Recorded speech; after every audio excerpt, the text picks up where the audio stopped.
Green Gang me family, so I sounds down. Let's shout music. Son, DJ Silas,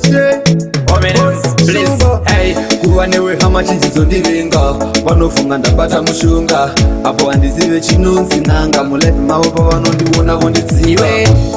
wakaoma shuwa mari tarambaniswa nekuda kwako iwe ndorarama senerera ndiwe mari handichazivawo chakanero chakaipa wakaoma shuwa mari tarambaniswa nekuda kwako iwe ndorarama senerera ndiwe mari handichazivawo chakanero chakaipa avatamirira nguva yamwari kakuva newe hama dzedu dzapera ndiwe kamari vanasikana vapandutswa newe mari haticharara nemuri tichitsvaka iwe semunhu pane vanhu ndioneki nyasha dzenyu mwari dziburuke ishe wangu pandobata paoneke kugadzika tafura pamberi pevavengi vangu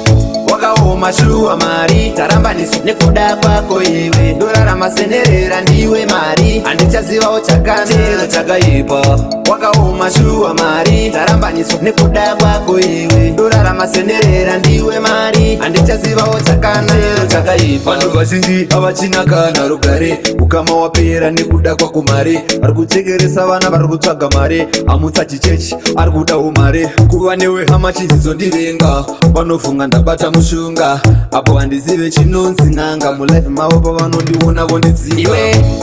wakaoma shuwa mari tarambaniswa nekuda kwako iwe ndorarama senerera ndiwe mari handichazivawo chakanero chakaipa wakaoma shuwa mari tarambaniswa nekuda kwako iwe ndorarama senerera ndiwe mari handichazivawo chakanero chakaipa avatamirira nguva yamwari kakuva newe hama dzedu dzapera ndiwe kamari vanasikana vapandutswa newe mari haticharara nemuri tichitsvaka iwe semunhu pane vanhu ndioneki nyasha dzenyu mwari dziburuke ishe wangu pandobata paoneke kugadzika tafura pamberi pevavengi vangu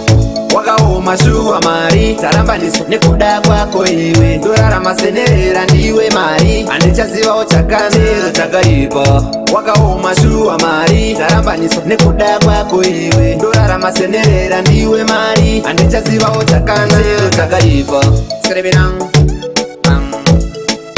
DJ Chilos, time on the FM, ngoma relete. Let's shout music.